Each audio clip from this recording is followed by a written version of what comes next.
अभी सुबह जब एक हमारे विधायक ने फोन किया, उन्होंने कहा कि जो बीएलओ हैं, जितना उन्हें सहयोग करना चाहिए वो सहयोग नहीं कर रहे हैं। एक जगह वो बैठ जाते हैं, उसके बाद वो उन्हें ढूंढिए आप लोग, तब मिलेंगे, नहीं मिलेंगे। लेकिन सच्चाई ये है, जब बिहार का चुनाव देख लिया, बिहार के बाद जो अखबारों में लिखा गया, सोशल मीडिया पे जो आया या अन्य माध्यमों से जो जानकारी मिली है, वो जानकारी ये मिली है कि उत्तर प्रदेश और वेस्ट बंगाल में बड़ी तैयारी है भारतीय जनता पार्टी की, और चुनाव आयोग से मिलकर के है। क्योंकि चुनाव आयोग की तरफ हम देखते हैं तो हमें उम्मीद है, करते हैं कि वो निष्पक्ष होगी, वो संस्था निष्पक्ष होगी, वो हमारी किसी भी शिकायत का निराकरण करेगी। लेकिन सुनने में आ रहा है कि 2024 की हार के बाद सबसे ज्यादा भारतीय जनता पार्टी और चुनाव आयोग फोकस कर रहा है वेस्ट बंगाल पर और उत्तर प्रदेश पर, अन्य स्टेटों पे भी जहां पर बीजेपी की सरकार नहीं है, उदाहरण के लिए तमिलनाडु जहां चुनाव आने वाला है। लेकिन सबसे ज्यादा फोकस, सबसे ज्यादा टारगेट और टारगेटेड जो चीजें हो रही हैं वो उत्तर प्रदेश और वेस्ट बंगाल में हो रही हैं, जहां पर चुनाव आयोग से हमें उम्मीद थी। अगर आपको याद हो पत्रकार साथियों, कोई चीज ऐसी नहीं जो हम लोग कह रहे हो आउट ऑफ वे जाके कह रहे हो। जब बाई इलेक्शन हुआ तो हम लोगों ने चुनाव आयोग का रोल देखा है। बाई इलेक्शन उत्तर प्रदेश के जब हुए, रामपुर का पार्लियामेंट इलेक्शन हुआ, उस समय हम लोगों ने रोल इलेक्शन कमीशन का देखा है। तमाम शिकायतें की गई, लेकिन उस शिकायतों पर कोई कार्रवाई नहीं हुई।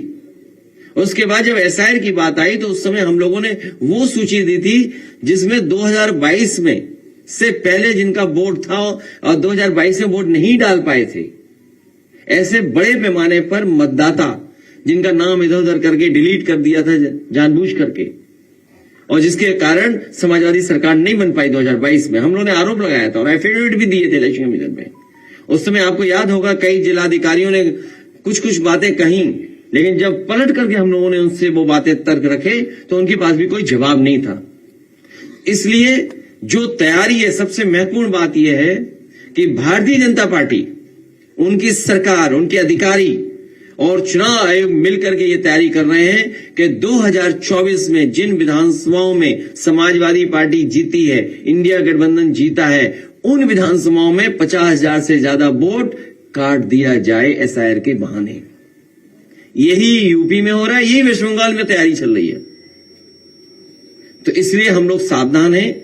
हम पॉलिटिकल लेवल पर, अपनी पार्टी के स्तर पर सभी कार्यकर्ताओं को आपके माध्यम से, अपने संगठन के लोगों को आपके माध्यम से ये अपील भी करते हैं कि पूरी जिम्मेदारी के साथ ये अपनी वोटर लिस्ट ठीक करें। जो वोट है, जो बनना चाहिए वो बनवाएं, बीएलओ से मिलकर के करें, और जहां कहीं नाकामी या जिस तरह की शिकायत मिले वो पार्टी कार्यालय तक जरूर पहुंचें। इधर जो शिकायतें मिली हैं, हम बड़े पैमाने पर शिकायतें हैं, मैं श्रीवास्तव जी जो ऑफिस में देख रहे हैं, मैं उनसे कहूंगा कि वो जरूर ब्रीफ करें।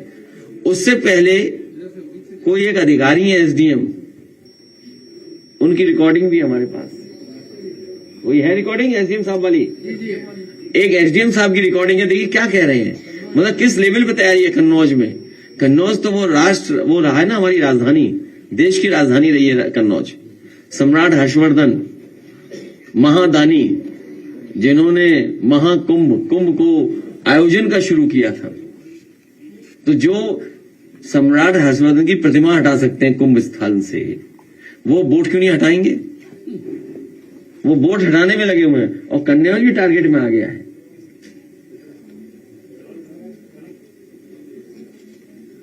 और मैं पहले भी बता चुका हूं कि पोस्टिंग ट्रांसफर पार्टी। हाँ चलाइए। मैडम एक ये शिकायत आ रही है कुछ बूथों पे, जो एफआईआर फॉर्म है जिनका 2003 में नाम है, उनको भी सी कैटेगरी में फीड कर रहे हैं, अपलोड कर रहे हैं बीएलओ। जो जी हाँ जी, इसके लिए हम एक्चुअली एक मीटिंग भी करना चाह रहे थे जी ऑफिस में। इसमें दरअसल बात ये है, अगर आपके हो कोई और कार्यकर्ता वगैरह तो उनको बोलिएगा, उनको भी अगर ये डाउट हो तो ऑफिस में आके मिल लें, इलेक्शन ऑफिस में। इसमें दरअसल बात ये है कि जो मैपिंग होती है ना, मैपिंग जी, 2003 और 2025 की जी। ये 2 इलेक्टोरल रोल्स हैं, जी। एक 3 का एक 25 का। जी। अब चुनाव आयोग की तरफ से कुछ जिले ऐसे हैं, 18 जिले, जिनकी 2003 और 2025 की मतदाता सूची की मैपिंग ऐप के ऊपर जो कि चुनाव आयोग ने बनाई है उसमें नहीं हुई है। ठीक है। हमारा जनपद उन 18 जनपदों में से एक है। जी। तो अब जैसे ही जो हम वो गणना प्रपत्र को फीड करते हैं जी। ऐप के ऊपर, जी।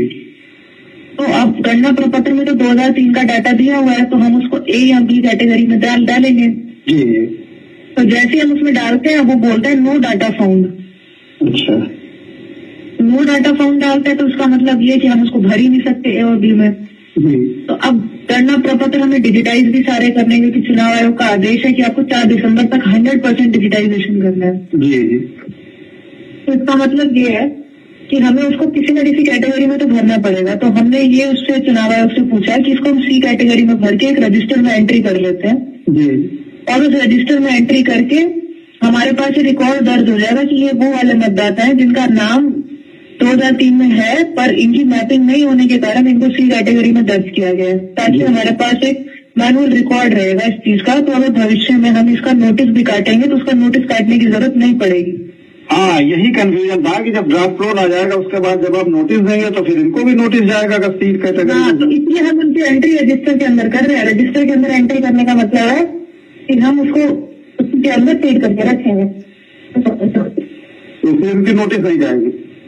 हाँ, नोटिस नहीं जाएगी, अच्छा। उनकी नोटिस नहीं जाएगी, क्योंकि हमने उसको रजिस्टर में एंट्री कर ली ना उनकी। तो ये एक ऐसा कुछ आप ऑल पार्टी मीटिंग बुला के जिले पे या कुछ ऐसा एक बार बता दें तो थोड़ा कंफ्यूजन दूर हो जाए। हमने तहसील में तो बोला था अपनी एक मीटिंग बुलाई ली जाए, जी। इतना कर ली जाए, कराते हैं इस चीज को। और जी। ठीक है मैडम। ठीक है। तो एक तो इलेक्शन कमीशन पॉलिटिकल पार्टीज को एसओपी जारी कर दे कि कैसे क्या करना है। हालांकि नियम बनाए हैं, फॉर्म है, लेकिन फिर भी एक एसओपी जारी करें। और दूसरा, बीजेपी को पता है कि कब शादियां ज्यादा होती हैं, उसी समय ऐसा है करा दें। इस समय वो है, सब बारातें शादियों में हैं। बताइए कितनी बारातें शादियां हैं, कार्ड हम देखें, इतने कार्ड आते हैं हमें। और इसी समय जानबूझ के किया जिससे कि यूपी में वोट कट जाए। तो हमारी मांग यह है कि एसओपी के साथ साथ एसआईआर के लिए समय बढ़ाया जाए, कि यूपी सबसे बड़ी स्टेट है, सबसे इंपॉर्टेंट स्टेट है, पॉलिटिकल इंपॉर्टेंट स्टेट है, और यही स्टेट है जो प्रधानमंत्री बनाता है, यही स्टेट है जहां प्रधानमंत्री जी हैं और अधिकारी किसी और के कंट्रोल में हैं। तो समझ लीजिए अधिकारी क्या करेंगे हमें। इसलिए हमारी मांग है कि एसआईआर का समय उत्तर प्रदेश में और बढ़ाया जाए।